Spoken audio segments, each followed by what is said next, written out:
بسم اللہ الرحمن الرحیم۔ عزیز طلباء السلام علیکم۔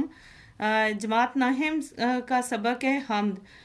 نیشنل بک فاؤنڈیشن آپ کی کتاب ہے اردو کی، اس میں سے کروا رہی ہوں۔ صفحہ نمبر 76 ہے۔ کوئی تو ہے جو نظام ہستی چلا رہا ہے، وہی خدا ہے۔ دکھائی بھی جو نہ دے، نظر بھی جو آ رہا ہے، وہی خدا ہے۔ آپ دیکھ رہے ہیں تشریح اس کی کہ کس طرح شروع کرتے ہیں۔ پہلے تو حوالہ متن دیتے ہیں، آپ اپنا سبق کا نام، نظم کا نام لکھیں گے، شاعر کا نام لکھیں گے۔ اس شعر میں شاعر نے جس طرح اللہ تعالیٰ نے کائنات کو تخلیق کیا، وہی تخلیق کرنے والا ہی نظام کو چلا رہا ہے۔ اللہ کی ذات جو ہے وہ صفات کو ثابت یہاں کیا گیا ہے۔ انہوں نے گویا سورہ رحمان کا خلاصہ اس میں سمو دیا ہے شاعر نے۔ اللہ کا فرمان حق کا مفہوم ہے، اگر تمام درخت قلم بن جائیں اور تمام سمندر سیاہی، اللہ اس کائنات کا خالق و مالک ہے، اور پھر بھی وہ اللہ کی تعریف جو ہے وہ بیان نہیں کر سکتے، یعنی کہ وہ سیاہی کم پڑ جائے گی۔ اللہ تعالیٰ عظمت والا ہے اور وہ بزرگ و برتر ذات ہے اور پوری کائنات پر قادر ہے۔ جو چیز سامنے ہے اور جو چھپی ہوئی ہے، سب اللہ کے حکم کی پابند ہے۔ وہی پوری کائنات کو چلا رہا ہے اور ہر چیز پر قابض ہے۔ ٹھیک ہے، یہ آپ نے اس شعر کی تشریح کی۔ شعر نمبر 2 ہے، تلاش اس کو نہ کر بتوں میں، وہی ہے بدلتی ہوئی رتوں میں، جو دن کو رات اور رات کو دن بنا رہا ہے، وہی خدا ہے۔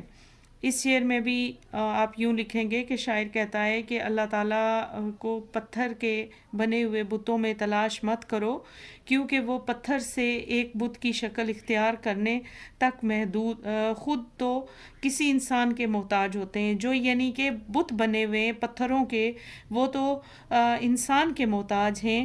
اللہ کی ذات واحد ہے، یکتا ہے، اور انسان جو ہے اللہ کی نشانیوں پر غور و فکر کرے تو ذرے ذرے میں اللہ کی عظمت اور کبریائی کا اظہار ہے۔ اللہ کی ذات کسی کی محتاج نہیں ہے، اور وہی ذات ہے جو دن کو رات اور رات کو دن میں تبدیل کر رہی ہے۔ آپ اس کی تشریح کو اس طرح بریف کریں گے۔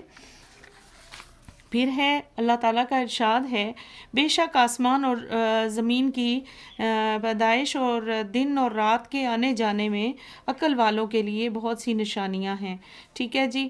اس کے بعد ہے شعر نمبر 3، وہی ہے مشرق وہی ہے مغرب، سفر کریں سب اسی کی جانب، ہر آئینے میں جو عکس اپنا دکھا رہا ہے، وہی خدا ہے۔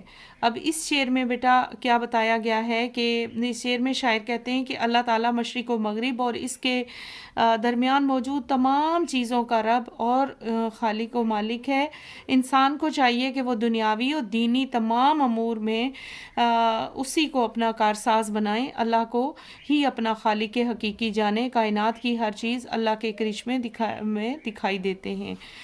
شعر نمبر 4 ہے، کسی کو سوچوں نے کب سراہا، وہی ہوا جو خدا نے چاہا، جو اختیار بشر پہ پہرے بٹھا رہا ہے، وہی خدا ہے۔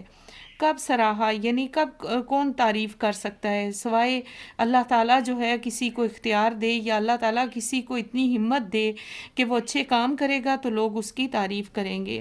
اب یہاں پہ آپ دیکھتے ہیں کہ تشریح کے تمام کام جو ہے وہ صرف اور صرف اللہ کی قدرت اور اختیار میں ہیں۔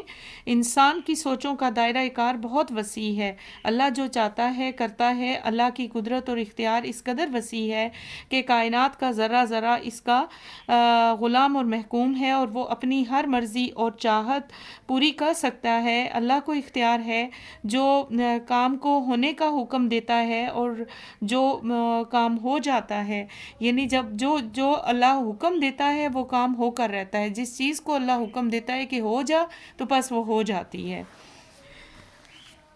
شعر نمبر 5 ہے، نظر بھی رکھے سماعتیں بھی، وہ جان لیتا ہے نیتیں بھی، جو خانہ لاشعور میں جگمگا رہا ہے، وہی خدا ہے۔ اس شعر میں شاعر کہتے ہیں کہ اللہ سنتا اور دیکھتا ہے، وہی ہماری شرک سے بھی زیادہ قریب ہے۔ یہ حقیقت ہے کہ اللہ ہمارے سب سے زیادہ قریب ہے، کہ جو تکلیف جو آزمائش ہمارے اوپر آتی ہے تو اگر آپ گڑ گڑا کے روتے ہیں اپنی فریاد، قرآن مجید میں ہے ترجمہ رات کے اندھیرے میں اور دن کے اجالے میں جو کچھ ٹھہرا ہوا ہے سب اللہ کا ہے اور سب کچھ سنتا اور جانتا ہے۔ مشرک اور نافرمان بھی اللہ کو پکارتے ہیں۔ اللہ تمام انسانوں کو پریشانیاں اور مشکلات سے نجات دیتا ہے، یعنی اگر وہ آزماتا بھی ہے تو وہ نجات بھی دے دیتا ہے۔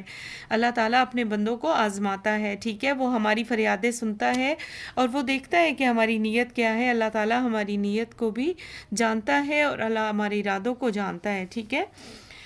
شعر نمبر 6 ہے کہ کسی کو تاج و وقار بخشے، کسی کو ذلت کے غاز بخشے، جو سب کے ہاتھوں پہ مہر قدرت لگا رہا ہے وہی خدا ہے۔ تشریح کیا ہے؟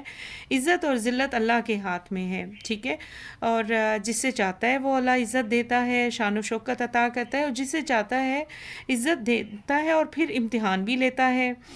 ارشاد باری تعالیٰ ہے، ترجمہ آپ کہہ دیجئے ہے، اے تمام جہان کے مالک، تو جسے چاہے بادشاہی دے اور جسے چاہے سلطنت چھین لے، اور جسے چاہے عزت دے اور جسے چاہے ذلت دے دے۔ تیرے ہاتھوں میں سب بلائیاں ہیں اور تو ہر چیز پر قادر ہے۔ اللہ تعالیٰ جو ہے وہ ہر چیز پر قادر ہے۔ بیٹا امید ہے آپ کو میری یہ ویڈیو پسند آئی ہوگی، پسند آئی ہے تو پلیز لائک شیئر اور سبسکرائب کریں، اور اپنے فرینڈس کو بھی میرا لنک شیئر کریں تاکہ باقی بچوں کا بھی بھلا ہو سکے۔ آپ کے امتحانات بہت قریب ہیں، بہت محنت کریں تاکہ اچھے نمبروں سے آپ پاس ہو جائیں۔ اللہ حافظ۔